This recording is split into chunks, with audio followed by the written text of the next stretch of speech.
దేవుని పరిశుద్ధ నామమునకు మహిమ కలుగును గాక. అందరూ దేవునికి స్తోత్రం చెప్దామా?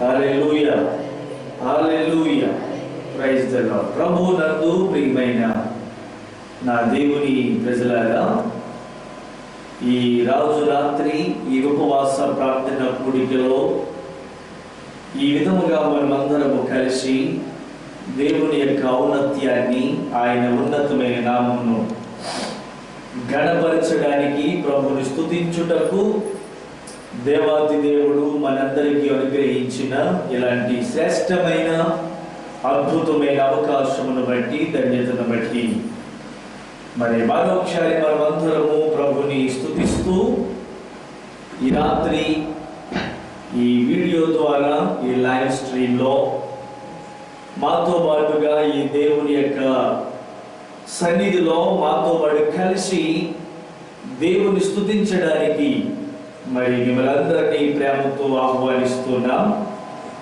మరి అందరూ కూడా మీ మీ స్థలాలలో మీ కుటుంబ సమేతంగా బైబిల్ను, పాటల పుస్తకాన్ని మీ చేత పట్టుకుని మీరందరూ కూడా దేవుని యొక్క సముఖములో, ఆయన సన్నిధిలో మీరు నిలవాలని మిమ్మల్ని అందరినీ ప్రేమతో ఆహ్వానిస్తున్నాను. మరి ప్రార్థనతో ఈ రాత్రి కార్యక్రమాన్ని ప్రారంభించుకుందాం. కృప కలిగిన మా తండ్రి, ప్రేమమయుడ, నీ అద్భుతమైన మహాకృపను బట్టి మమ్మల్ని గడిచిన కాలమంతా కూడా మీ సజీవమైన రెక్కల చాటున కాచి కాపాడి నేడు మళ్ళా ఈ శుక్రవారం ఈ ఉపవాస ప్రార్థన కూడికలో మేము ఈ విధముగా కలిసి నీ నామమును స్తుతించుటకును గణపరచడానికి మీరు మాకు అనుగ్రహించిన కృపను బట్టి మీకు స్తుతులు స్తోత్రములు చెల్లిస్తున్నాము. మా ప్రియులు దూరాన ఉన్నారు. ఆయా చోట్ల, ఆయా ప్రాంతాల్లో ఉన్నటువంటి ప్రతి ఒక్కరిని కూడా మేము ప్రేమతో ఆహ్వానిస్తూ ఉన్నాము. మరి రాత్రికాల సమయంలో ఈ ఉపవాస ప్రార్థన కూడికలో మేమందరం ఇలా కలిసి ఈ రాత్రి మీ ఉన్నతమైన, మీ ఘనమైనటువంటి శ్రేష్టమైన నామమును మహిమపరచుటకును గణపరచడానికి మీరు మాకు అనుగ్రహించిన కృపను బట్టి మీకు కృతజ్ఞతాస్తుతులు చెల్లిస్తూ ఉన్నాము.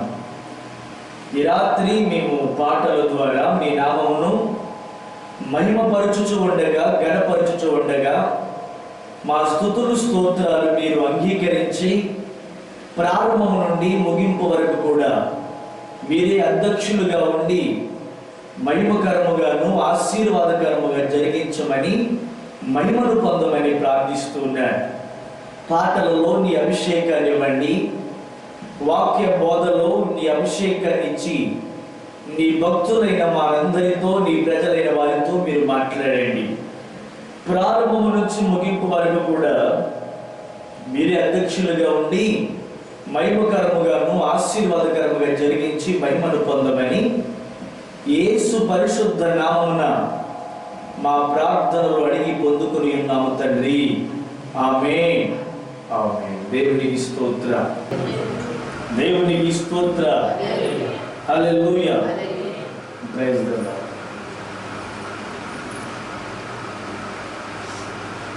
దేవుని యొక్క వాక్య ధ్యానంలోనికి వెళ్దాం. దేవుని యొక్క వాక్య ధ్యానంలోనికి మనం అందరూ కూడా వెళ్దాము. Praise the lord. హల్లెలూయా, స్తోత్ర, హల్లెలూయా, స్తోత్ర. ఇంతవరకు మరి పాటల ద్వారా దేవుని యొక్క నామమును మనమందరం కూడా మహిమపరిచి ఉన్నాము, గణపరిచి ఉన్నాము. పరిశుద్ధాత్మ దేవుడే ఈ రాత్రి మన మధ్యలో ఉండి కూర్చోబెట్టి మనందరితో మాట్లాడి ఆయన దివ్యమైనటువంటి స్వరమును ప్రభు అయిన యేసయ్య మనకి వినిపించినట్లుగా మనమందరం కూడా చిన్న ప్రార్థన చేసుకుందాం. అందరూ కూడా కళ్ళు మూసుకోనండి, ప్రార్థన చేద్దాం. కళ్ళు మూసుకొని ప్రార్థన చేసుకుందాం. కళ్ళు మూసుకోనండి అందరూ కూడా. ఇక దేవుని సన్నిధిలో అందరూ కూడా ప్రార్థన చేద్దాం. కృప కలిగిన మా తండ్రి, ప్రేమ కలిగిన మా యేసు ప్రభువా, మీ పరిశుద్ధమైన మీ శ్రేష్టమైన వందనాలు. ఈరోజు రాత్రి మరి మేమందరము సజీవులమై ఉండి మీ మందిరంలో ఇంతవరకు కూడా మేము స్వరమును ఎత్తడానికి, మీ నామమును గణపరచడానికి మీరు మాకు అనుగ్రహించిన కృపను బట్టి స్తోత్రాలు. ఇదిగో మరి ఈ వీడియో ద్వారా మేము ఈ విధముగా మరొక సందేశాన్ని యావత్ ప్రపంచానికి అందించడానికి మీరు అనుగ్రహించిన కృపను బట్టి స్తోత్రాలు.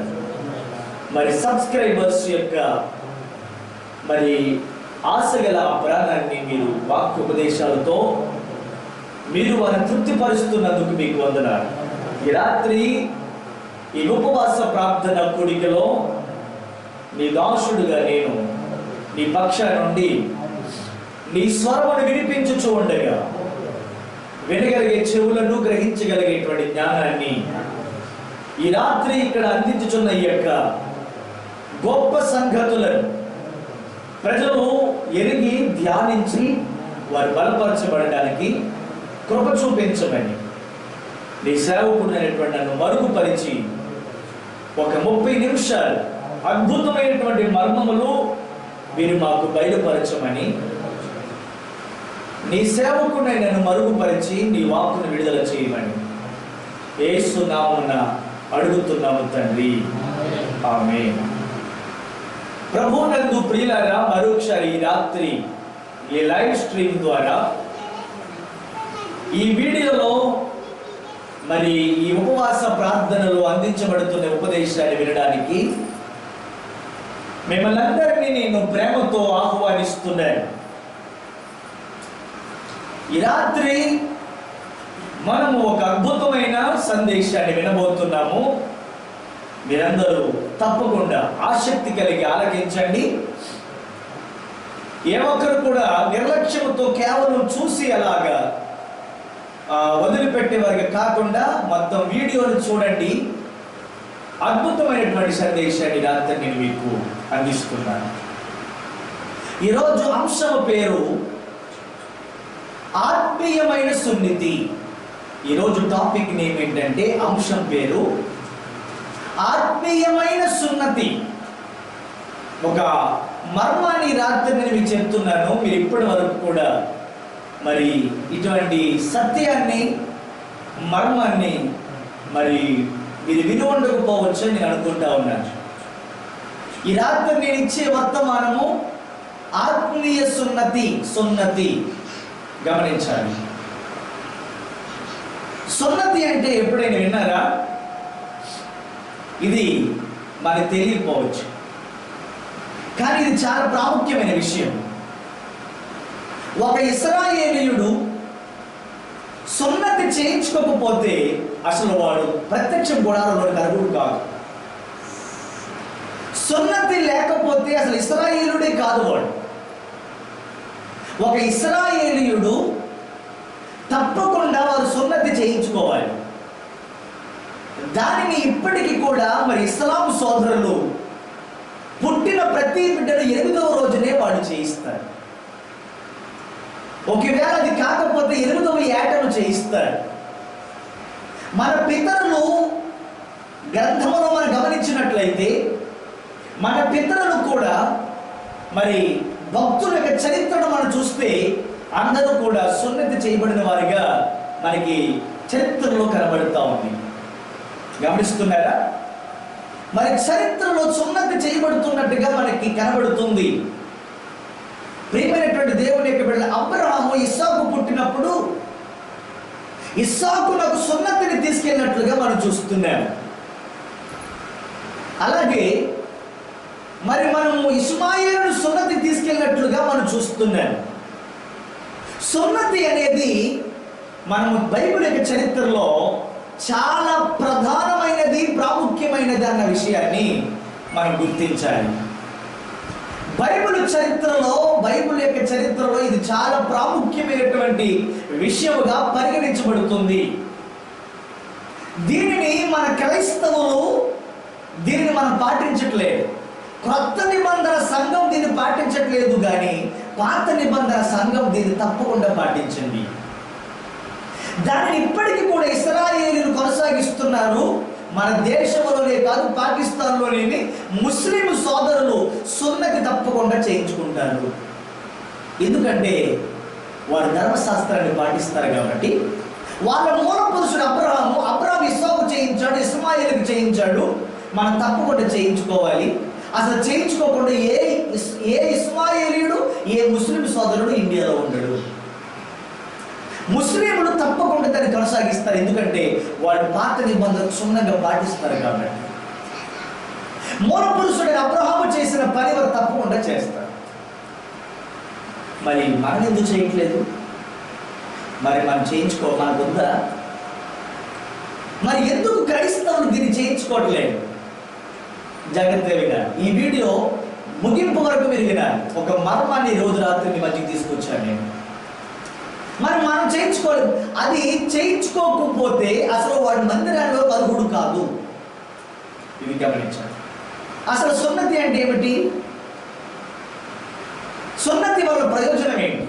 దాన్ని చెప్పి నేను ముందుకు వెళ్తాను. సున్నతి అనగా గోప్యాంగ చర్మమును తొలగించుట. సున్నతి అంటే చర్మమును తొలగించటం. అది ప్రతి పురుషుడికి తప్పకుండా చేయించుకునేది. ఈ గోప్యాంగ చర్మమును ఎందుకు తొలగించాలి? అది అందరూ అది తొలగించడం వలన ఎన్నో రోగాలు ఆ మనిషికి రాకుండా ఉంటాయి. ఎందుకు రావు ఆ రోగాలు? ఎందుకు రావంటే వాడికి ఉన్న చెడుతనం పోతుంది. దానివలన ఆ సున్నతి, ఆ గోప్యాంగ చర్మమును తొలగించడం వలన చెడు పోతుంది. చెడు కట్ చేస్తారు దాన్ని. అది చేయటం వలన చెడు పోతుంది. ఆ చెడు పోవటం వలన వాడికి కొన్ని రోగాలు రావు. గోప్యాంగ చర్మం ఎందుకు చేయించమన్నాడు దేవుడు అంటే అది చేయుట వలన చెడు తొలగిపోవును. ఇది గమనించి, ఇది ఇక్కడ మనం పట్టుకోవాల్సిన అంశం. చెడు తొలగిపోతుంది. ఆ చెడును తొలగించడానికి ఆ గోప్యాంగ చర్మమును పైనుంచి తొలగిస్తారు. ఇది కట్ చేసేస్తారు, కట్టింగ్ చేసేస్తారు, కట్ చేస్తారు. రైట్. ఇది ఎందుకు అవసరం? అసలు సున్నతి ఎందుకు అవసరం? చెడును తొలగించడానికి. రండి, ఇది మనకెందుకు అవసరమో నేను ఈరోజు చెప్తాను.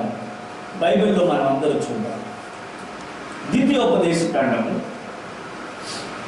30వ అధ్యాయం 6వ వచనం నుండి ఈరోజు మన అంశం ఏంటంటే 6వ వచనం నుండి 17వ వచనం వరకు మన సబ్జెక్ట్ వచ్చి ద్వితీయోపదేశకాండం 30వ అధ్యాయము 6వ వచనం నుండి 17వ వచనం వరకు మన సబ్జెక్టు.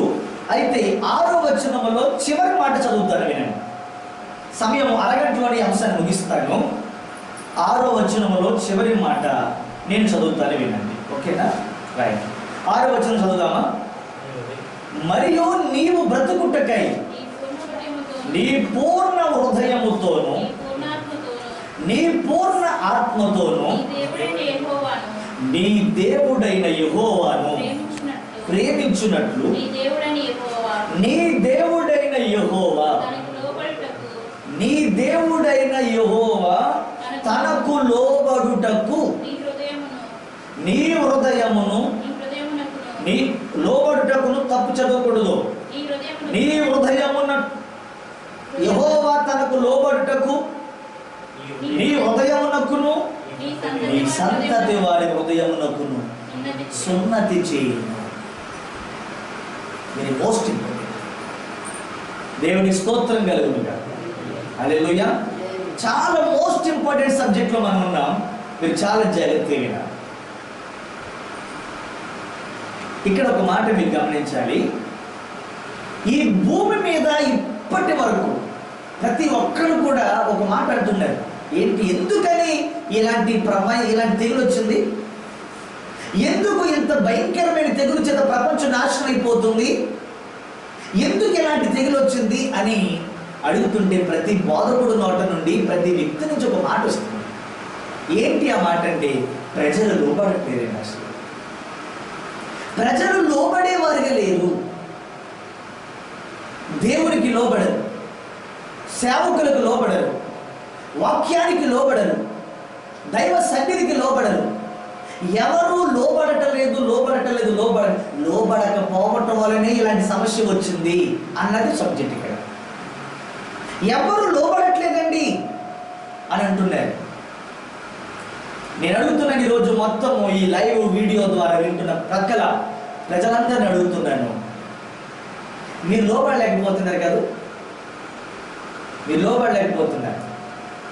నన్ను ఎంతోమంది అడుగుతున్నారు, పాస్టర్ గారు నేను ఎంతో లోబడదాం అనుకుంటున్నాను కానీ లోబడలేకపోతున్నాను, నేను చెయ్యాలనుకున్న చేయలేకపోతున్నాను, నేను లోబడి ప్రార్థించాలనుకుంటున్నా చేయలేకపోతున్నా, నేను లోబడి వాక్యానుసారంగా జీవించాలనుకుంటున్నా జీవించలేకపోతున్నాను, నేను లోబడి దేవుని మందిరానికి క్రమం తప్పకుండా రావాలనుకుంటున్నా రాలేకపోతున్నాను, నేను దేవునికి లోబడి ఏ పాపం చేయకూడదు అనుకుంటున్నా చేయలేకపోతున్నాను, నేను దేవునికి లోబడి ఎట్టి పరిస్థితుల్లో నేను చెడిపోకూడదు అనుకుంటున్నా నేను చేయలేకపోతున్నాను.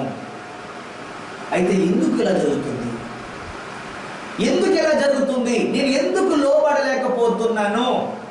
దీనికి కారణం ఏంటి? నేను లోబడలేకపోవడానికి కారణం ఏంటి? కూర్చో, డోంట్ డిస్టర్బ్.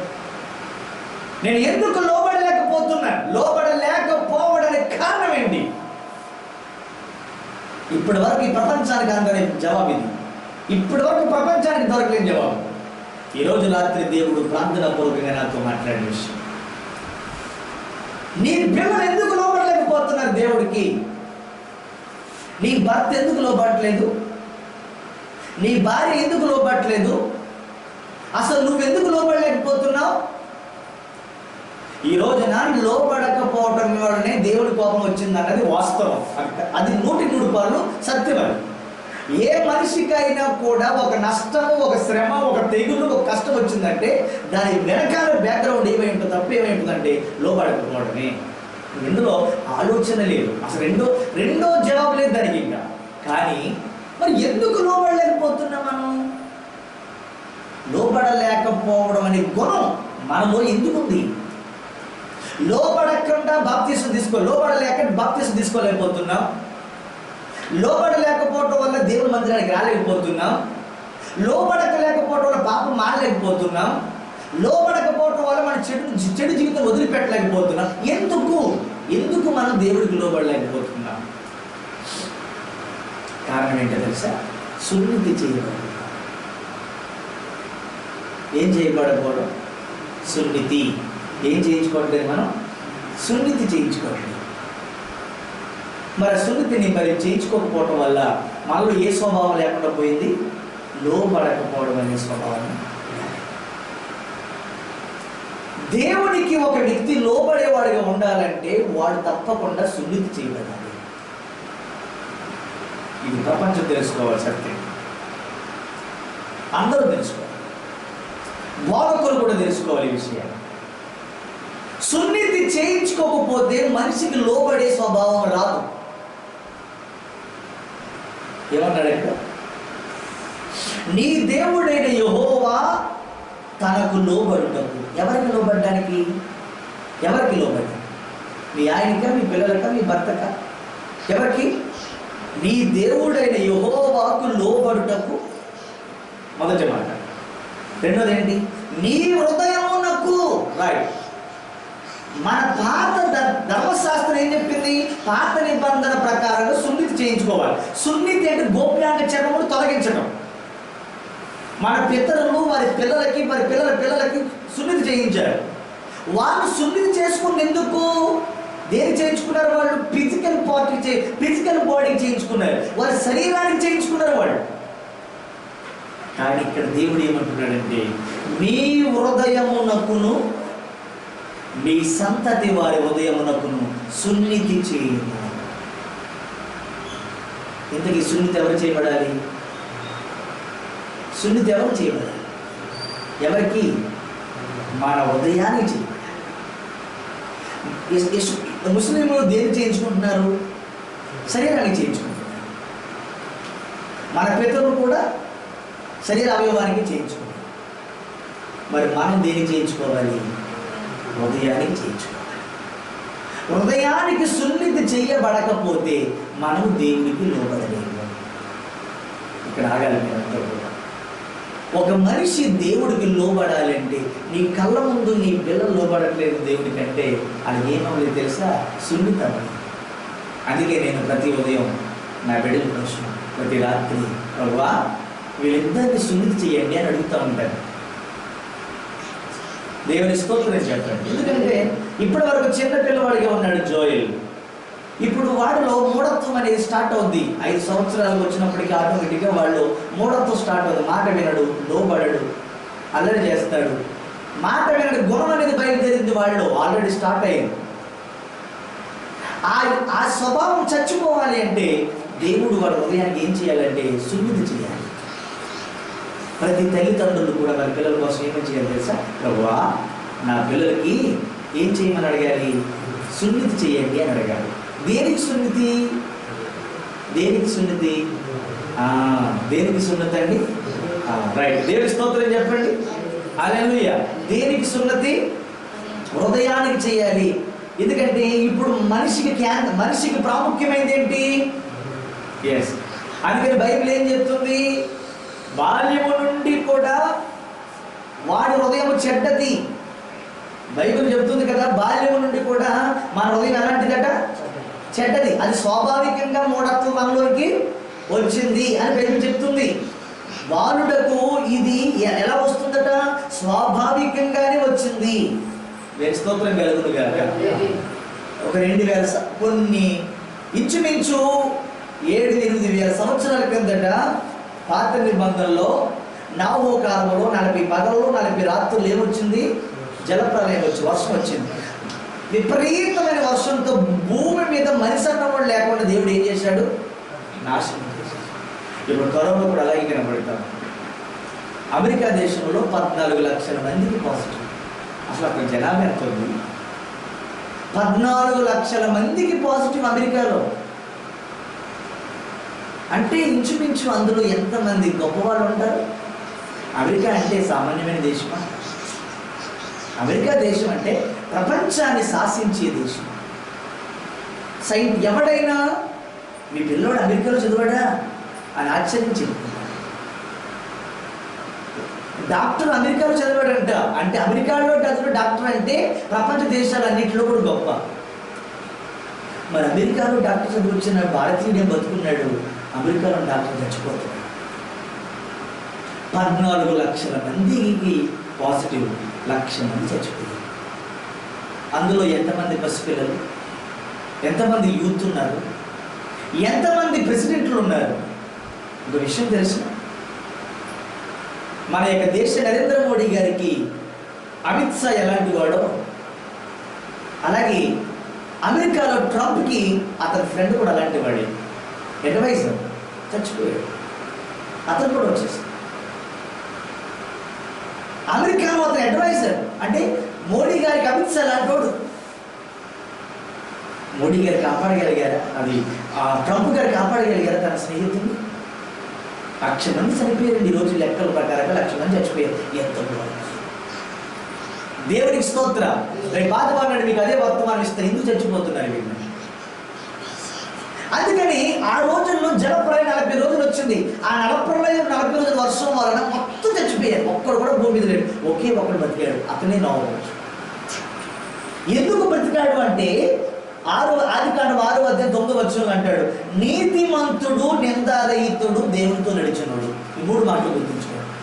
నీతిమంతుడు, నిందారహితుడు, దేవునితో నడిచిన వాడు. ఎన్ని గుణాలు ఉన్నాయి ఇతనికి? 3 గుణాలు ఉన్నాయి. ఈ 3 గుణాల వలన అతను అతని ఇంటి వారు మాత్రమే రక్షించబడ్డారు. మిగిలిన వాళ్ళందరూ చచ్చిపోయారు. భూమి మీద మనిషి అన్నవాడు లేదు, ఎవరు లేదండి అసలు. ఎందుకు దేవుడికి అంత కోపం వచ్చేసింది? మరీ దారుణం కదండి, అంత కోపం రావడం ఆయనకి. అంతమందిని చేసుకుని అంతమంది చచ్చిపో 800 సంవత్సరాలు 900 సంవత్సరాలు బతికినోళ్ళు అండి. ఆయన కంటే ముందు 900 ఏళ్ళు బతికినోడు కూడా ఉన్నాడు అక్కడ. అంత ఆయుష్కాలం ఇచ్చిన మనుషుల్ని మొత్తం నాశనం చేసేసాడు దేవుడు. అసలు మనిషి అన్నవాడు లేడు భూమి మీద, ఒకే ఒక్కడు నోవహు ఒక్కడే ఉన్నాడు. ఎందుకో తెలుసా? 6:5 అంటాడు, నరుల చెడుతనము భూమి మీద గొప్పదని వారి హృదయం చెడిపోయింది. ఏమైంది? వారి హృదయము చెడిపోయింది. అంటే దేవుడికి ఏది ముఖ్యమైంది? దేవుడికి ఏది ముఖ్యమైనది? ఎస్, దేవుడికి సంఖ్య ముఖ్యం కాదు. లక్షల మంది ఆరాధించే మందిరాలు తాళాలు వేసేసారు ఈ రోజున. 20,000 30,000 మంది ఆరాధించే మందిరాల్లో ఒక విశ్వాస లేడు అక్కడ. ఎందుకు లేరు? మీకు ఏమర్థమవుతుంది? దేవుడికి ఏమనిపించిందంటే మీ దొంగ భక్తిని కాపాడరా అనిపించింది. దేవుడికి ఏమనిపించిందంటే నా చాలు, ఇక మీ పాటలు, మీ ఆరాధన, మీ నటనకి చాలు నాకు. లేకపోతే ఇప్పటికి 3 నెలలు వచ్చేస్తుంది, అయినా సరే దేవుడు కనికరించకుండా ఎందుకని ఇంకా ఆపట్లేదు దాన్ని? చాలు కదా మీ భక్తి, మీ నటన, మీ మాయలు నాకు చాలు. అంటే ఇక్కడ శక్తి వంచనతో కూడిన భక్తి లేకపోవటం వల్లే కదా దేవుడు బెంగ పెట్టుకోలేదు. అమ్మో నాకు ఆరాధన ఆగిపోయింది అనే బెంగ ఆయనకు వచ్చిందా? నా ప్రజలు అందరూ దూరంగా ఉన్నారు, నాకు ఆరాధన ఆగిపోయిందనే బాధ ఆయనలో ఉందండి? అది ఉంటే ఎప్పుడో స్టార్ట్ చేయింది నీ పాడి. అంటే ఆయనకి ఏమనిపించిందంటే మీ నటన, మీ వేషధారణ నాకు చాలు అని అనిపించింది. అందరు వినాలి ఈ వీడియో. అందుకని ఇంతకీ దేవుడికి ఏం కావాలి? సంఖ్య కాదు. మా సంఘం 1,00,000 మంది, మా సంఘం 20,000, మా సంఘం 30,000. నో, నీ జనాభాతో పని లేదానికి. ఆయనకి కావాల్సింది ఏంటంటే హృదయాలు కావాలి. ఏం కావాలి చెప్పండి? దేవుడికి ఏం కావాలి? హృదయాలు కావాలి, మనుషులు కాదు. మనుషులు ఎంతమంది వచ్చినా లాభం లేదు, దానికి ఏం కావాలి? అయితే ఈ హృదయం, అందుకని అంటాడు ఇర్మియా గ్రంథంలో ఏమంటాడు? అన్నిటికంటే ఘోరమైన వ్యాధి కలది. హృదయం ఎలాంటిది అంటండి? ఘోరమైన వ్యాధి కలది. ఈ వ్యాధిని బాగు చేసుకోవాలి మనం. దేవుని నామమునకు స్తోత్రము కలుగును గాక. హృదయము అన్నిటికంటే మోసకరమైనది, అది ఘోరమైన వ్యాధి కలది అని అంటాడు. హృదయం అన్నిటికంటే మోసకరమైందంట, అది అన్ని ఘోరమైన వ్యాధి కలది. అయితే యేసు ప్రభుల వారు దేన్ని బాగు చేయడానికి వచ్చారు? ఆయన హృదయాలను బాగు చేయడానికి వచ్చారు. ఇది తెలుసుకోవట్లేదు ప్రజలందరూ కూడా. ఇది తెలుసుకోకపోవటం వల్ల ఏమైపోతున్నారంటే వీళ్ళు నష్టపోతూ ఉన్నారు. ఈరోజు ఎంతోమంది హృదయాలు పాడైపోతున్నాయి. నీ హృదయాలు పాడైపోయాయి. అందుకే ప్రభు అంటున్నాడు నీ హృదయము ఘోరమైన వ్యాధి కలది, ముందు దాన్ని బాగు చేసుకో, దాన్ని బాగు చేయి అని అంటున్నాడు. బైబిల్లో ఇర్మియా గ్రంథంలో మనకి ఆ మాట కనబడుతూ ఉంటుంది. ఆ మాట ఇర్మియా గ్రంథంలో అంటాడు హృదయం అన్నిటికంటే ఘోరమైన వ్యాధి కలది. దాన్ని ఏం చేయాలంటే మనం బాగు చేసుకోవాలి. మరి దాన్ని బాగు చేయడం ఎవరి వల్ల అవుతుంది? ఎవరి వల్ల అవుతుంది చెప్పండి? ఎవరైనా దాన్ని బాగు చేయగలరా? ఎవరు బాగు చేయలేరు. అందుకనే ఆ హృదయాన్ని బాగు చేయటానికి యేసు ప్రభులు వారి లోకానికి వచ్చారు. ఇర్మియా గ్రంథం 17వ అధ్యాయము 9వ వచనం చదువుదాం. ఎప్పుడైనా బైబిల్ రిఫరెన్స్ ఇచ్చినప్పుడు మీరు గుర్తుంచుకోవాలి, కంటిన్యూస్ తీసిగలిగిలా ఉండాలి. మీ బ్రతుకంతా ఉంటే బైబిల్ వాడుతున్నారు, కానీ నేను సంవత్సరానికి బైబిల్ వాడతాను, అందుకే నాకు కొంచెం టైం పడుతూ ఉంటాను. ఇర్మియా గ్రంథము 17వ అధ్యాయము 9వ వచనంలో అంటాడు హృదయము అన్నిటికంటే మోసకరమైనది, అది ఘోరమైన వ్యాధి కలది, దానిని గ్రహింపగలిగిన వాడు. ఈ ఘోరమైన వ్యాధి ఏంటో ఆ ఘోరమైన వ్యాధి ఎప్పుడు పోద్ది? సబ్జెక్ట్ మర్చిపోయారు మీరు. ఆ ఘోరమైన వ్యాధి ఎప్పుడు పోద్ది? సున్నితి చేయబడినప్పుడు. ఏం చేయబడాలి? ఏం చేయబడాలి చెప్పండి? సున్నితి చేయబడాలి. సున్నతి చేయబడినప్పుడు ఆ ఘోరమైన వ్యాధి ఏమవుద్ది? నీ కొడుకు హృదయానికి ఘోరమైన వ్యాధి ఉంది, నీ భర్త హృదయానికి ఘోరమైన వ్యాధి ఉంది, నీ భార్య హృదయానికి ఘోరమైన వ్యాధి ఉంది. నీకు ఘోరమైన వ్యాధి, నా హృదయానికి ఘోరమైన వ్యాధి పట్టేసింది మనకి. ఈ పట్టినటువంటి వ్యాధి దాన్ని ఏం చేయాలి? కట్ చేసేయాలి. దాన్ని కట్ చేయాలంటే ఏం చేయబడాలి? మనం సున్నతి చేయబడాలి. అందుకే అన్నాడు నీ హృదయమునకును నీ సంతతి వారి హృదయమునకును సున్నతి చేయును. ఎవరు చేస్తారంట సున్నతి? ఇప్పుడు ఆ రోజుల్లో మందిరాల్లో సున్నతి చేసేవారు. ఇప్పుడు ఎవరు చేస్తున్నారు సున్నతి? దేవుడు చేస్తాడు. దేవుడు అంట మన హృదయానికి ఏం చేస్తాడంట? సున్నతి చేస్తాడు. ఏం చేస్తాడు? సున్నతి. మనం ఎందుకు లోబడలేకపోతున్నాం దేవుడికి? ఎందుకు లోబడలేకపోతున్నాం? సున్నతి చేయబడక. ఎవరి హృదయం అయితే సున్నతి చేయబడదో వారి దేవునికి లోబడరు. ఎంత చెప్పినా, ఎంత వాక్యం విన్నా, ఎంత ప్రార్థించినా వాళ్ళ హృదయం దేవునికి లోబడదు. ఎందుకు లోబడదు అంటే వాళ్ళ హృదయం ఏం చేయబడలేదు? సున్నతి చేయబడలేదు. దేవుని స్తోత్రం చెప్పండి. హల్లెలూయా. ఎందుకు సున్నతి చేసేవాళ్ళు ఎవరు? ఇప్పుడు మనకి దేవాలయంలో ఆ రోజుల్లో యాజకులు చేసేవారు, మందిరాలు చేసేవారు. ప్రత్యేక సున్నతి చేయడానికి ఒక వ్యక్తులు ఉండేవాడు, అతను చేసేవాడు. మరి ఇప్పుడేమో నేను చేస్తానా? నేను చేయను. ఎవరు చేస్తారు? ఈ పని ఎవరు తీసుకున్నారు? ఎవరు తీసుకున్నారు? దేవుడే తీసుకున్నాడు. దేవుడు ఏం చేస్తాడు? ఇప్పుడు మనల్ని సున్నతి చేస్తాడు. ఇప్పుడు మరి మన సున్నతి ఎప్పుడవుతుంది? ఏ సున్నతి అయింది మనకు? ఇప్పుడు రోమపత్రిక 2వ అధ్యాయము 29. రోమపత్రిక 2వ అధ్యాయము 29 వచనం చదువుదాం.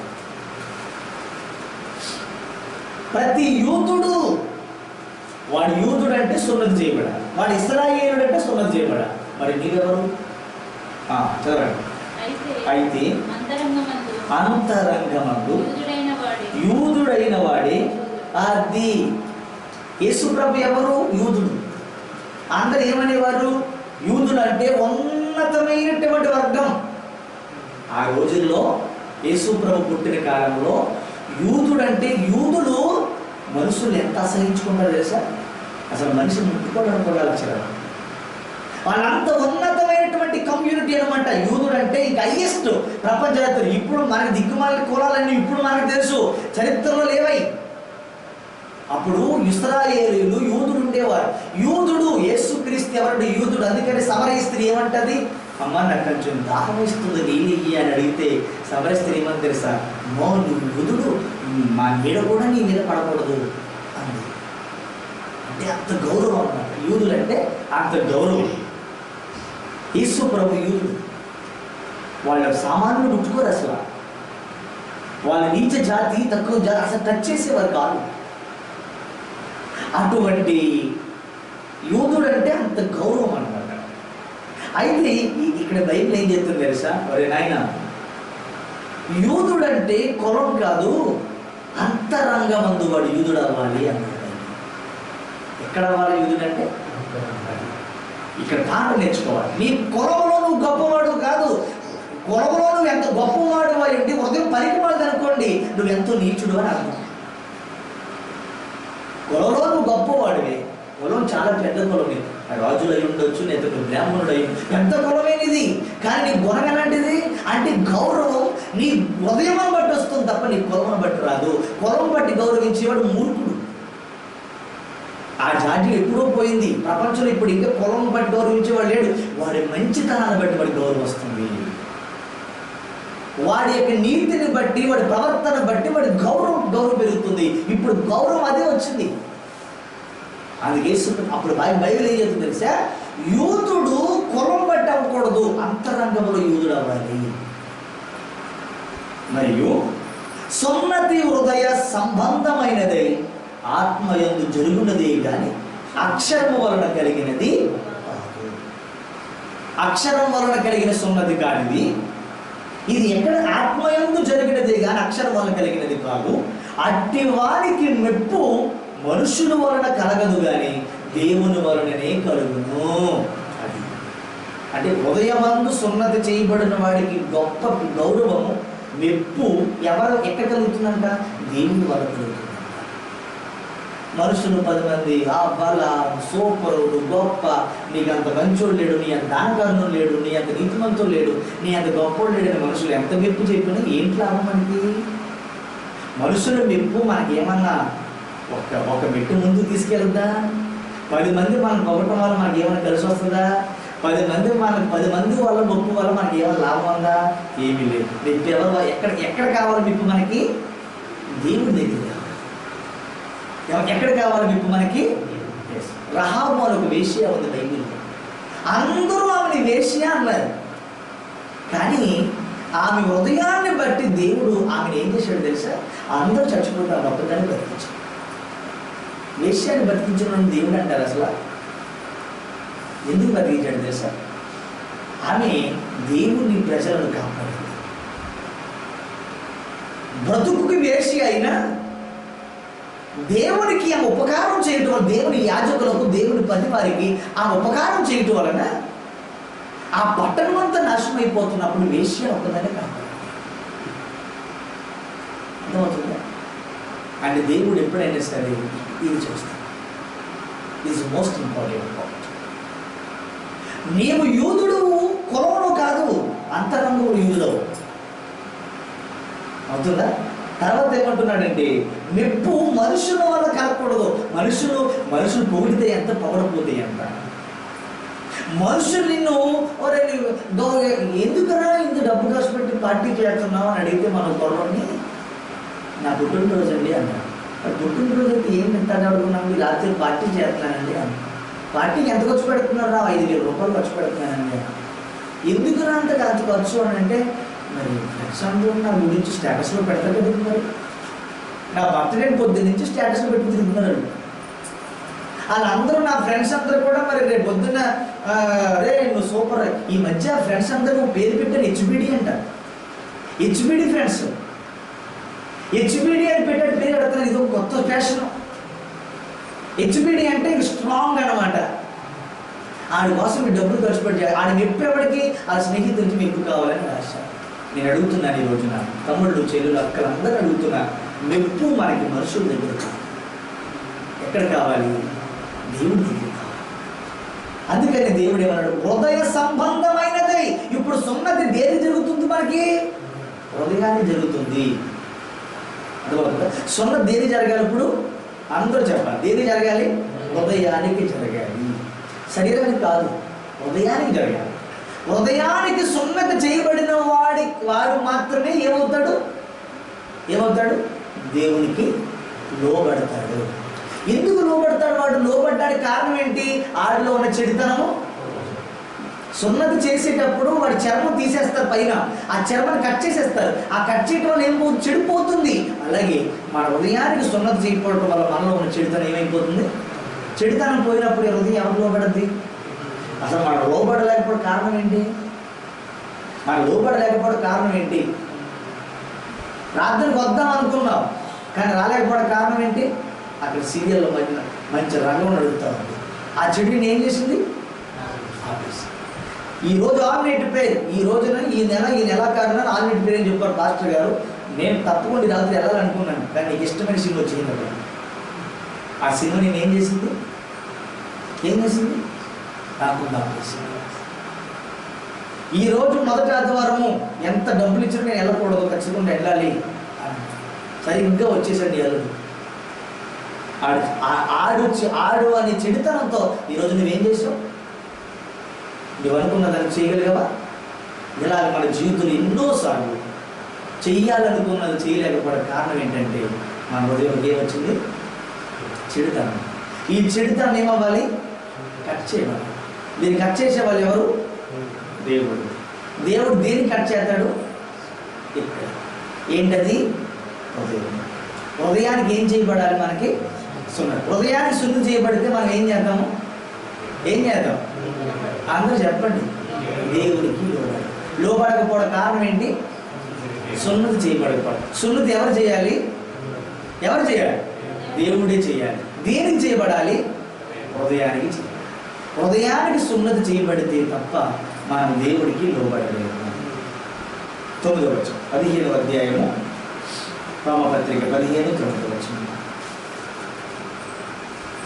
నేను చెప్పున్నది ఏమనగా, ఇతరులకు చేయబడిన వాగ్దానముల విషయంలో దేవుడు సత్యవంతుడని స్థాపించుటకును, అన్యజనులు ఆయన కనికరమును గూర్చి దేవుని మహిమపరచుటకును, క్రీస్తు సున్నతి గలవారికి పరిచారకుడు ఆయన.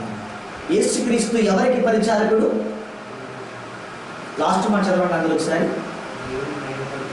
దేవుని మహిమపరచుటకును క్రీస్తు సున్నతి గలవారికి పరిచారకుడు ఆయన. అందరూ చెప్పండి ఒకసారి మళ్ళీ మాట. ఎవరికి పరిచారకుడు ఆయన? ఎవరికి పరిచారకుడు? పరిచారకుడు అంటే ఎవరు? పరిచారకుడు అంటే సేవకుడు, మనకి పని చేసేవాడు. అంతేనండి. ఇప్పుడు మనం ఒక దగ్గర పని చేస్తున్నామంటే మన మన పేరేంటి? ఎవరు మనం? పరిచారకులు. ఒక ఓనర్ దగ్గర పనిచేసేవాడిని ఏమంటారు? పరిచారకులు. ఒక ఇంట్లో పనిచేసేవాడిని ఏమంటారు? ఒక ఆఫీసులో పనిచేసేవాడిని ఏమంటారు? పేర్లు రకరకాల సూపర్వైజర్, పెద్ద సూపర్వైజర్, చిన్న సూపర్వైజర్ అన్ని అదంతా ఒకటే పేరు, పరిచారకుడు.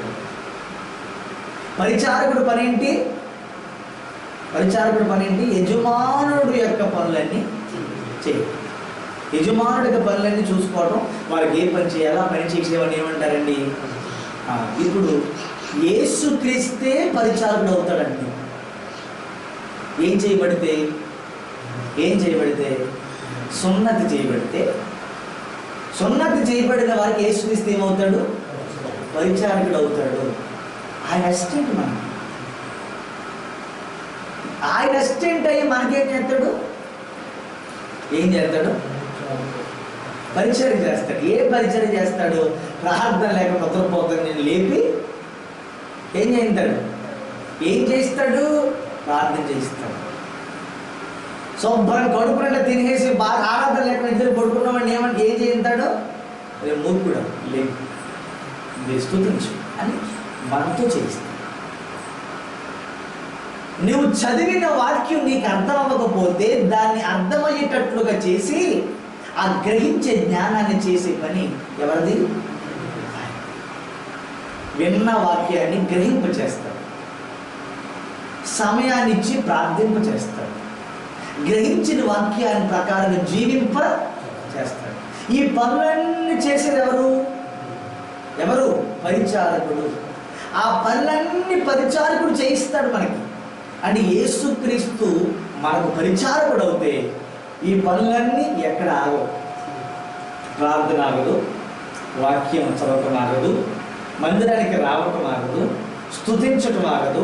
ఇదేది ఆగకుండా మనతో చేయించేది ఎవరు చేయిస్తారు? మనల్ని పరిచారకుడు చేయిస్తాడు. ఆ పరిచారకుడు ఎవరు? ఆయన ఎవరు పడితే వారికి పరిచారకుడు కాదు. నువ్వు 100 పాటలు పాడినా నీకు పరిచారకుడు కాదు. ఆయన నువ్వు 1000 మంది సంఘానికి పాస్టర్ అని నీకు పరిచారకుడు కాదు. ఆయన ఎవరికి పరిచారకుడు? సున్నతి చేయబడిన వారికి మాత్రమే పరిచారకుడు. అంటే యేసు ప్రభువు మనకు పరిచయం చేయాలంటే మనం ఆయనకి ఏం చేయబడాలి? సున్నతి చేయబడి. సున్నతి చేయబడే వారికి ఆయన ఎవరు? పరిచారకుడు. దేవుని నామాన్ని ఇస్తాడు. పౌలు గారికి చాలా మంది పరిచారకులు ఉన్నారు కాబట్టి ఆయన సంఘాలు కట్టాడు. ఆయన వీలాంటి వాళ్ళు ఉంటే ఆయన సంఘం ఏం కడతాం మనం? ఆదివారం నుంచి మళ్ళీ ఆదివారం వరకు కనపడడం మీరు. ఇలాంటి పరిచారకులు బోధకు పాస్టర్లు ఉంటే సంఘం ఏమైనా ఈ సంఘాలు కట్టగలమా అండి? పౌలు గారి వెనకాల ఎంతమంది పరిచారకులు ఉన్నారు తెలుసా? తీతు పరిచారకుడు, తిమోతి పరిచారకుడు, బర్నబా పరిచారకుడు, అకుల పరిచారకుడు, ప్రిస్కిల్లా పరిచారకులు. ఇలాంటి పరిచారకులు ఉన్నారు కాబట్టి పౌలు గారు ఆయన 12 మంది శిష్యులు కట్టలేని సంఘాలు పౌలు గారు కట్టారు.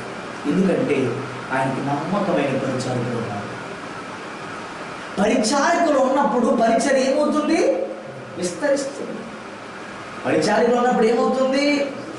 ఈరోజు శుక్రవారం అంటే శుక్రవారం దేవుని మందిరాన్ని వెళ్ళి రెడీ చేయాలనే భారం నీకు ఉండాలి. ఈరోజు ఆదివారం అంటే ఆదివారం వెళ్ళి నేను మందిరం సిద్ధపరచాలన్న భారం నీకు ఉండాలి. ఏది నీ పిల్లలకు ఉందా? నీకుందా? నీ భార్యకు ఉందా? నీ భర్తకుందా? ఎవరికి ఉంది? ఇంకో 4 రోజులైతే మొత్తానికి ఆదివారం మర్చిపోయేలా కూడా తెలిసిన మనుషుడు ఏమండి? ఏది ఎక్కడుంది? పరిచయం చేసావా? ఈ రోజున ఆ సంవత్సరం గారు వచ్చే వరకు మందిరాన్ని ఓపెన్ చేసిన వాడు లేడు. ఏమైంది? పరిచారకుని ఒక సభ జరగాలన్నా, ఒక సేవ జరగాలన్నా, ఒక మందిరంలో కార్యక్రమాలు జరగాలన్నా, ఈ రోజున ఈ రికార్డింగ్ గత కొన్ని దినాలు కానీ ఈ సందేశాలు మీకు అనేక మందికి ఇప్పటికి 110 మంది సబ్స్క్రైబర్స్ అయ్యారు. ఈ ఛానల్లో ఒక నెలలో 110 మంది సబ్స్క్రైబర్స్ ఇప్పుడు మరి అంతమందికి ఈ రోజు నీ వాక్యాన్ని అందించగలుగుతున్నామంటే నమ్మకమైన పరిచారకుడుగా సోదరుడు రాజకుమార్ పనిచేస్తున్నాడు కాబట్టి నేను అందించగలుగుతున్నాను. నమ్మకమైన పరిచారకుడుగా ఆ బిడ్డ పనిచేస్తున్నాడు కాబట్టి నేను ఈ రోజు వర్తమానం ఇవ్వగలుగుతున్నాను. పరిచారకులు కావాలి. దేవుని పని విస్తరించాలన్నా, దేవుని పని జరగాలంటే పరిచారకులు కావాలి. యేసుక్రీస్తు నీకు పరిచారకుడిగా మారాలి అంటే నువ్వేం చేయబడాలి? సున్నితి చేయబడాలి. సున్నితి చేయబడాలి, భారం ఉండాలి, బాధ్యత ఉండాలి. దేవుని పిల్లలారా, ప్రతి సంఘంలో నేను చెప్తున్నాను, నా సంఘమే కాదు ఇతర సంఘాల వారు కూడా దీన్ని చూస్తున్నారు. మీరు మీ సంఘాల్లో ఏమై ఉండాలో తెలుసా? పరిచారకులు. మీరు పరిచారకులైతే మీ సంఘాలు విస్తరిస్తాయి. మీరు పరిచారకులైతే మీ సేవకుడు గొప్ప సేవ చేయగలుగుతాడు. అంతే తప్ప ఒక వారం వచ్చి ఒక రోజు చేసి మళ్ళీ నెక్స్ట్ వీక్కి మళ్ళీ అడ్రస్ ఉన్నటువంటి ఇలాంటి పనికి మారిన వాళ్ళ వల్ల దేవుడి సేవ అభివృద్ధిలోకి రాదు. ఇటువంటి బాధ్యతారహితమైనటువంటి వ్యక్తుల వలన పరిచారకుల వల్ల దేవుడి సేవ విస్తరించదు. దేవుడి సేవ విస్తరించాలంటే, దేవుడి పని జరగాలంటే పరిచర్య చేసేవాడు కావాలి. యేసుక్రీస్తు అంటాడు, నేను మీకు పరిచారకుడు అవుతాను. ఆయన ఏంటి మాట పరిచయం చేయడం ఏంటి? అసలు ఆయన చెప్పులు వారు ఎప్పుడని కూడా పాత్రులు కానన్నాడు. ఆయన బాప్తిస్మం ఇచ్చే యోహాను ఏమంటాడు తెలుసు ఆయన గురించి? ఆయన చెప్పులు ఇలా కాళ్ళు నుంచి తీయటానికి కూడా అర్హత లేదు నాకు అన్నాడు. ఆయన బాప్తిస్మం ఇచ్చినోడు యేసుక్రీస్తుకి బాప్తిస్మం ఇచ్చిన యోహాను అంటాడు, ఆయన చెప్పైన ముట్టుబడి అర్హత ఉందా నాకు? అలాంటి నీకు నేను బాప్తిస్మం ఇవ్వటం ఏంటి అన్నాడు యోహాను. అప్పుడు యేసుప్రభు అంటాడు, నేను ఎంత గొప్పవాడు అన్నది కాదు, ఇక్కడ ధర్మము నెరవేరాలి, ధర్మశాస్త్రం నెరవేర్చబడాలి. ఇది ఆజ్ఞ, ఇది క్రమం కనుక ఈ క్రమంలో నేను కూడా పాలిపాలుస్తుంది అని యేసు ప్రభు తన తానే బాప్తిస్మం తీసుకున్నాడు. దేవుని నామానికి స్తోత్రం కలుగుతాడు. హల్లెలూయా. రైట్, గమనిస్తున్నారా? ముగింపులోకి వచ్చేస్తున్నాడు. దేని గురించి మాట్లాడుతున్నా నేను? ఒక మనిషి దేవుడికి లోబడాలంటే ముందు వాడు ఏం చేయబడాలి? సున్నతి చేయబడాలి. సున్నతి దేనికి చేయబడాలి? హృదయానికి. హృదయానికి ఎప్పుడైతే సున్నతి చేయబడుతుందో వారు తప్పకుండా దేవుడికి లోబడతారు. జీవితకాలం వాళ్ళు లోబడతారు. వాళ్ళు అలా లోబడాలంటే వారు ఆత్మీయ సున్నతి చేయబడాలి. మాట చదివి ముగిస్తాను. ఇర్మియా గ్రంథం 32వ అధ్యాయం 40వ వచనం చదవండి. ఇర్మియా గ్రంథం 32వ అధ్యాయం ఈ వాక్య చదువుకుని ప్రార్థన చేసుకుందాం. ఇర్మియా గ్రంథము 32వ అధ్యాయము 40వ వచనం. 32:40. నేను వారికి మేలు చేయుట ఎంతమందికి ఆశ ఉంది? నా దేవుడు నాకు ఎప్పుడు మేలు చేయకుండా మానకూడదు అని ఆశ ఎంతమందికి ఉంది? మీకు ఆశ ఉన్నా లేకపోయినా ఆయన మాత్రం ఎప్పుడు చేస్తానే ఉంటాడు.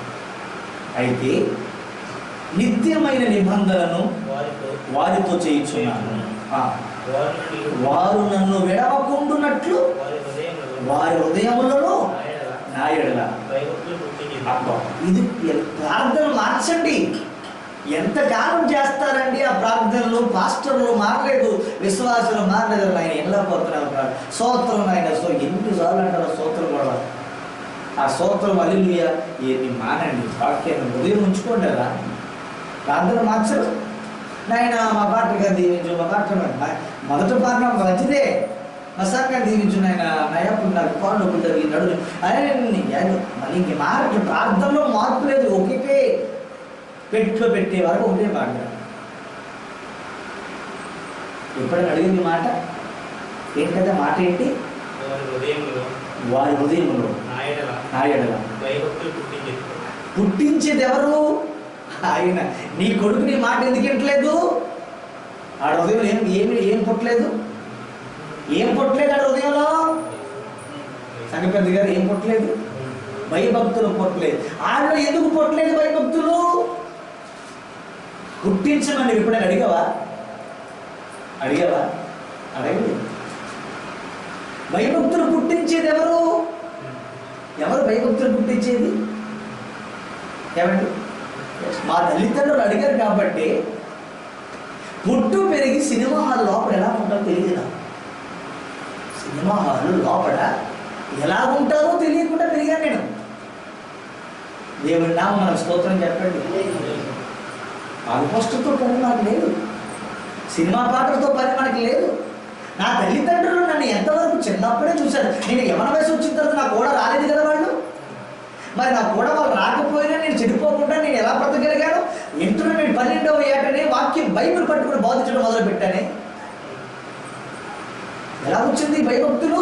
పుట్టించమని వారు ప్రార్థించారు, దేవుడు నాకు ఇచ్చాడు, అది ఇప్పటికీ కొనసాగుతుంది ఉంది. నన్ను ఎవరు చెడపలేదు. అంతే తప్ప పెద్ద అడావుడిగా నేను బాప్తిస్మం పొందాను సినిమా పోస్టర్ చూడడం అని ఖర్చు కట్టుకోవాల్సినంత అవసరం లేదు. సినిమా పోస్టర్ చూద్దాం ఉన్నా సరే చెప్పుకోకూడదు, అది క్రైస్తవుడు అంటే. అంతేగాని పోస్టర్ వస్తుందని ఇలా పెట్టుకోవడం కాదు. ఈ మధ్యకాలంలో కొత్త టెక్నిక్ మొదలెట్టారు కొంతమంది క్రైస్తవులు. స్టోరీ అంతా చూద్దాం, పాట వచ్చినప్పుడు మారుతున్నారు. ఏది సినిమా పాటలు మార్చేస్తారు కానీ స్టోరీ చూస్తారు. ఇందులో దేని స్తోత్రం. అది కాదు, నీ యందు నా పూర్ణ హృదయంతో ఇక్కడ ఏమన్నాడు తెలుసా, వారు నన్ను విడవకుండానట్లు నువ్వు వదిలేసావు. ఎప్పుడూ వదిలిపెట్టేశావు. ఎందుకు వదిలేస్తున్నావు? మాట వదిలేస్తున్నావు. ఆయన ప్రార్థన వదిలేసావు, పాటలు వదిలేసావు, ఆరాధన వదిలేసావు, దేవుని సన్నిధి వదిలేసావు. ఎందుకు వదిలేస్తున్నావు? మాట్లాడితే ఎందుకు వదిలిపెట్టేస్తున్నావు? వదిలిపెట్టాడే కారణం ఏంటో తెలుసా? ఇక్కడ ఏమన్నాడు, వారు నన్ను విడవకుండా ఉంటున్నట్లు వారి హృదయములలో నా ఎడల భయభక్తులు పుట్టించదును. ఏం పుట్టిస్తాడంటే చెప్పండి, ఏం పుట్టిస్తాడు? నా ఏం పుట్టిస్తాడు మన హృదయంలో? దేవుడు మన హృదయంలో ఏం పుట్టించాడు ఇప్పుడు? చెప్పండి, అందరూ చెప్పండి. మన హృదయంలో ఏం పుట్టాలి? కోరికలు పుడుతున్నాయి, మనకి పనికి మన ఆలోచనలు పుడుతున్నాయి, మూర్ఖులైపోతున్నాం, చెడిపోతున్నాం. మన హృదయంలో ఏం పుట్టాలి? భయం పుట్టాలి. కానీ ఏం పుడుతున్నాయి మనలో? అది కూడా చూపించేనా? 31-33 అదే పుస్తకంలో 31-33 ఏం పుడుతున్నాయి చూడండి. అక్కడ 31-33లో చూడండి. ఈ దినములైన తర్వాత యూదా వారితో చేయబోవు నిబంధన ఇది, వారి మనస్సులలో నా ధర్మ విధి ఉంచదను. మన మనస్సులో ఏముండాలి? దేవుని యొక్క ధర్మ విధి ఉండాలి. ధర్మ విధి అంటే ఏంటి? ధర్మశాస్త్రం ఉండాలి, దేవుని వాక్యం మన హృదయంలో ఉండాలి. వారి హృదయం మీద దేవుని వాక్యాన్ని మన హృదయం మీద ఏం చేస్తారంటే దేవుడు రాసేదను. యెహోవా వాక్కు ఇదే. మన హృదయం ఏం రాయాలండి? దేవుడు ఏం రాయాలి? దేవుడి వాక్యాన్ని. ఈ హృదయాలు ఏం రాస్తున్నాడు ఆయన? ఏం రాశాడు? మన హృదయములలో దేవుడి వాక్యం రాయబడాలి. 64వ కీర్తన 6వ వచనం. 64వ కీర్తన చివరి మాట చదువుతున్నాను. 64వ కీర్తన 6వ వచనం. ఈ మాట అందరూ వినేసి వెళ్ళిపోవాలి, అందరూ వినాలి, జాగ్రత్త సుమా. 64వ కీర్తన 6వ వచనం చదువు. వారి దుష్ట క్రియలను తెలుసుకొనుటకు ప్రయత్నింతురు. ఏంటి? దేవుని యొక్క వాక్యము హృదయాల్లో ఉంచుకున్నావు. వాడి పనింటి చెప్పండి. వాడి దుష్క్రియలను తెలుసుకోవడానికి ప్రయత్నిస్తారు. మీరేం తెలుసుకోవడానికి ప్రయత్నిస్తున్నారు? వారు అంటే ఎవరు? దేవుని వాక్యాన్ని హృదయంలో ఉంచుకున్న వాళ్ళు. ఏమండి? దేవుని ఎడల భయభక్తులు కలిగిన వారు దేనికోసం ప్రయత్నిస్తారంట? దేనికోసం ప్రయత్నిస్తారు? దేనికోసం? చెడ్డ ఆలోచన కోసం, తప్పుడు పని చేయడానికి, పనికిమాలిన పని చేయడానికి ప్రయత్నించరు. అన్యాయాన్ని డబ్బు సంపాదించడానికి ప్రయత్నించరు. దేవుని మందిరాన్ని దొంగిలించడానికి ప్రయత్నించరు. ఇంకో మాట చెప్పనా, దేవుని సేవకుల దగ్గర తప్పించుకోవడానికి, అబద్ధాలు చెప్పడానికి ప్రయత్నించరు. చాలా మంది అదే చేస్తారు. ఈ రోజున దేవుని సేవకుల దగ్గర అబద్ధాలు చెప్పడానికి ప్రయత్నిస్తున్నారు కొంతమంది. ఎందుకు రాలేదురా? దానికి ఒక ప్రయత్నం. ఏం చేస్తాడు? వెతికి ఉపాయం సిద్ధపరచుకుందుడు. ఏం చేస్తాడంటండి? వెతికి ఏం సిద్ధపరచుకుంటాడు? ఏంటి ఉపాయం అన్న అడుగుతాడు. ఈ రోజు నేను వెళ్ళలేదు, ఇంటికి వెళ్ళిన అన్నయ్య పాస్టర్ అన్న మొత్తం అడుగుతాడు, రే ఎందుకు రాలేదురా ఈరోజు? నువ్వు చర్చికి ఎందుకు రాలేదు? లేకపోతే నువ్వు గుడి మందిరం ఎందుకు కూర్చోబడి చేయలేదు? నువ్వు ఎందుకు లేట్ చేశాను అడుగుతాడు. అప్పుడు వెంటనే వాడికి నేను వచ్చి నేను అడిగిన సమాధానం చెప్పాలి కదా. ఆ సమాధానం ఎక్కడ రెడీ చేసి వస్తాడు? ఎక్కడ వాడు ఆల్రెడీ ఇంటి దగ్గరే వెతకి ఉపాయం సిద్ధపరుచుకుని వచ్చి, నేను అడగట్లే, నిన్న మొన్న పాస్టర్ గారు ఎవరిని ఇది అడిగారు, అడగకుండా చెప్పేస్తున్నాడు ఎవడో. అమ్మగారు చెప్పారు, మరి నాకు అది గుర్తు రావట్లేదు. నాకు ఎవడో నేను అడగకుండానే చెప్పి సమాధానం ఇచ్చేస్తాడు అనమాట. అడగకుండానే సమాధానం. దేవుడు నామానికి స్తోత్రం చెప్పండి. ఉపాయం వెతుకుదురు. ఏం వెతుకుతారట?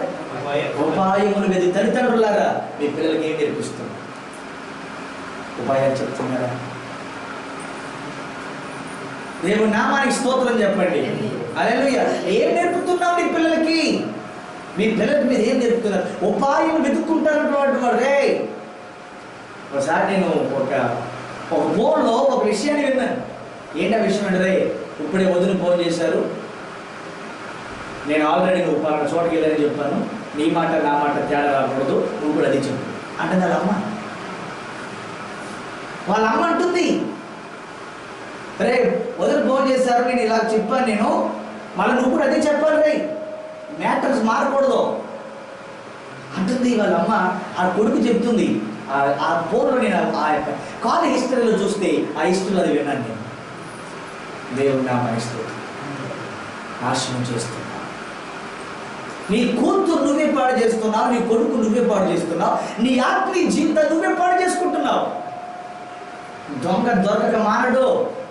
ఉపాయాలు సిద్ధపరచుకుని వస్తున్నావా? బోధకుడి దగ్గరికి వచ్చేటప్పటికి, నీ సేవకుడి దగ్గరికి వచ్చేటప్పటికి ఉపాయాలు సిద్ధపరచుకుని వస్తున్నావా? ఎంత ఘోరం అది. దేవుడి దగ్గరికి వచ్చేటప్పుడు ఉపాయాలు సిద్ధపరచుకుంటున్నావా? ఏమంటున్నాడండి? వాడు దుష్క్రియలను తెలుసుకోవడానికి ప్రయత్నించారు. మనందరి పని ఏంటి తెలుసా? మనలో ఏ చెడు స్టార్ట్ అవుతుందో దాన్ని తెలుసుకోవడానికి ప్రయత్నించి విడిచిపెట్టడానికి ప్రయత్నించాలి తప్ప, వెదకి ఉపాయం సిద్ధపరచుకుందరు ప్రతి వాని ఉదయాంతరంగము అగాధము. అగాధం అంటే చీకటి, దాన్ని ఎవడు కనుగొగలడండి? హృదయము వ్యాధితో నిండిన కపట కేంద్రము, దానిని గ్రహించుట ఎవరికి సాధ్యమా అంటాడు ఒక మహాకవి భక్తుడు. బైబిల్ చెప్తుంది, హృదయం మోసకరమైన దాన్ని గ్రహించడం ఎవరికి సాధ్యం కాదు.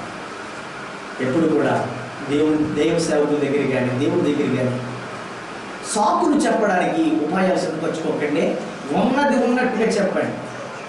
నా కొడుకు ఎప్పుడైనా అబద్ధం చెప్తే వాళ్ళ అమ్మంటది, రే అస్సలు ఉన్నది ఉన్నట్టే చెప్పు, అబద్ధం అది ఎందుకంటే మనం నేర్పకూడదండి వారికి, అది నేర్చేసుకుంటాడు వాడు. అబద్ధం అంటే ఏంటో తెలియకూడదు పిల్లలకి. దేవుని నామానికి స్తోత్రం చెప్పండి. హల్లెలూయా. అది స్వాభావికంగా వస్తుంది, దాన్ని మనం ఏం చేయాలి? తుంచి పడేయాలి. ఏం చేయాలమ్మా? తుంచి పడేయాలి. దేవుని నా ప్రజలాగా ఆలోచించండి.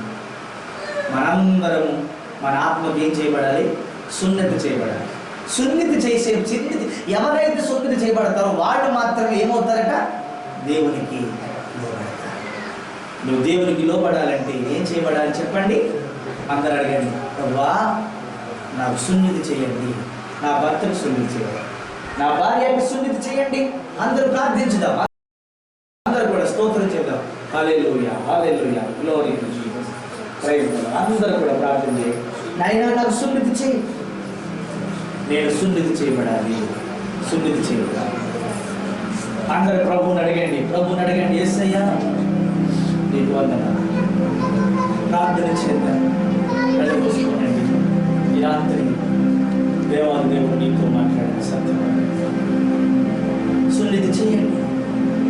అడగండి, ప్రభువా నా బిడ్డలకు సున్నతి చేయండి, నా హృదయానికి సున్నతి చేయండి, నా హృదయానికి సున్నతి చేయండి. నా హృదయానికి సున్నతి చేయబడాలి, నా హృదయములకు సున్నతి చేయండి. నేను సున్నతి చేయబడకపోతే నేను నీకు లోబడలేను. అందుకే నా బిడ్డలు లోబడట్లేదు నీకు, నా భార్య లోబడట్లేదు నీకు. నేను నీకు లోబడలేకపోతున్నాను. ఎందుకు లోబడలేకపోతున్నానంటే నేను సున్నతి చేయబడలేదు, సున్నతి చేయబడలేదు. నా జీవితంలో సున్నతి చేయబడిన అనుభవాన్ని దయచేయండి ప్రభువా. నాకు సున్నతి దయచేయండి, నాకు సున్నతి కావాలి, నాకు సున్నతి కావాలి.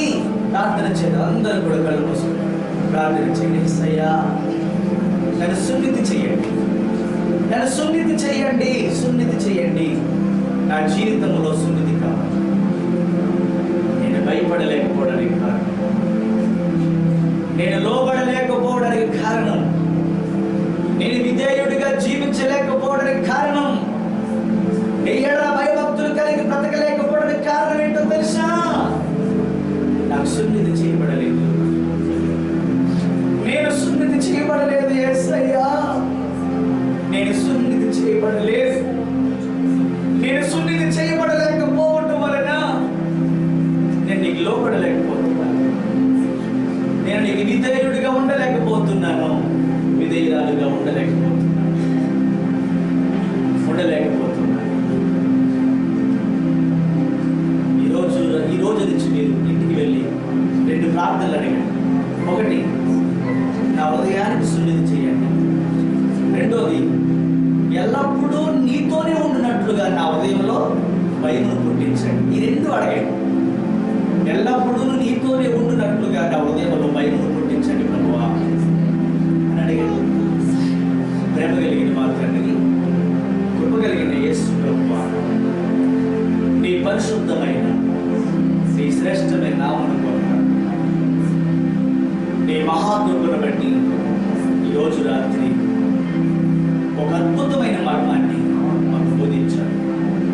ఒక అద్భుతమైన మర్మమును మీరు బోధించారు. మీరు మీ అంతరంగ హృదయమందు సున్నితి చేయబడండి.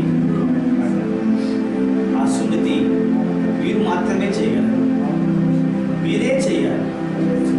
ఆ సున్నితి మీరు చేయాలి ప్రభువా. ఆ సున్నితి మాకు కావాలి.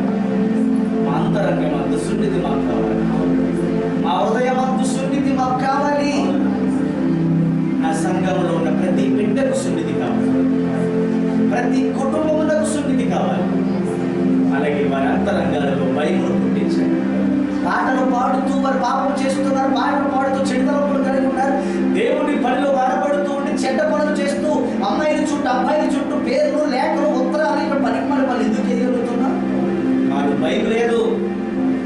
వారి హృదయాల్లో భయం పుట్టించండి. ఆయన వారి హృదయాంతరంగంలో భయమును పుట్టించండి. మా హృదయాంతరంగంలో భయమును పుట్టించమని